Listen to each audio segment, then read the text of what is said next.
টংলাত ইউপিপিএলৰ কাৰ্যালয়ত খালিংদুৱাৰ পৰিষদীয় সমষ্টিৰ প্ৰাৰ্থী ৰবীন্দ্ৰ বড়োক উষ্ম আদৰণি দলীয় কৰ্মীৰ 22 ছেপ্টেম্বৰত অনুষ্ঠিত হ'ব বিটিচি নিৰ্বাচন প্ৰতিটো ৰাজনৈতিক দলে ঘোষণা কৰিছে নিজৰ নিজৰ প্ৰাৰ্থীৰ তালিকা ইউপিপিএলৰ দ্বিতীয়খন প্ৰাৰ্থীৰ তালিকা ঘোষণা কৰাৰ লগে লগে সমষ্টিয়ে উৎফুল্লিত হৈ পৰিছে দলীয় নেতাকৰ্মীসকল ওদালগুৰিৰ খালিংদুৱাৰ পৰিষদীয় সমষ্টিত যুৱ নেতা ৰবীন্দ্ৰ বড়োক প্ৰাৰ্থিত্ব প্ৰদান সমষ্টিটোৰ বৰ্তমানৰ পাৰিষদ দিলীপ বড়োৰ পৰিৱৰ্তে প্ৰাৰ্থিত্ব প্ৰদান কৰে প্ৰাক্তন এপছু নেতা সৰ্বৰহী যুৱক ৰবীন্দ্ৰ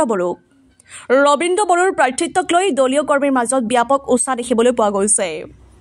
ইউপিপিএলৰ প্ৰাৰ্থী ৰবীন্দ্ৰ বড়োৱে নিজৰ মনৰ কথা ব্যক্ত কৰিলে সংবাদ মাধ্যমক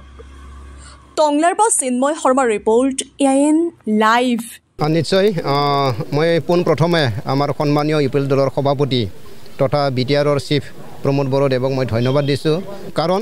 আজি যিটো দ্বিতীয় তালিকা আছিল এই দ্বিতীয় তালিকাত খালিংদুৱাৰ সমষ্টিৰ পৰা মোক কেণ্ডিডেট হিচাপে সিলেকশ্যন কৰিছে গতিকে আটাইকেইজনলৈ মই ধন্যবাদ দিছোঁ আৰু আশা ৰাখিছোঁ অনাগত দিনত বা 22 ছেপ্টেম্বৰত হ'বলগীয়া যিটো নিৰ্বাচন সেই নিৰ্বাচনত বিপুল ভোটত মই জয়ী হ'ম বুলি মোৰ এটা আশা আছে কাৰণ আমাৰ যিসকল কৰ্মী আছে যিসকল আমাৰ নেতৃত্ব দিয়া আছিল বহুত দিনে নিশাই আমাৰ কাম কৰি আছে 24 ঘণ্টা আমাৰ কাম কৰি আছে গতিকে সেই কাম কৰা যিটো দৃশ্য এই দৃশ্যটো দেখা পাই নিশ্চয় মোৰ এটা আশাবাদী যে আমি বিপুল ভোটত জয়ী হ'ম যিকোনো খবৰ আৰু বিজ্ঞাপনৰ বাবে যোগাযোগ কৰক 7896121996 লগতে 7002537271 আৰু 9854011916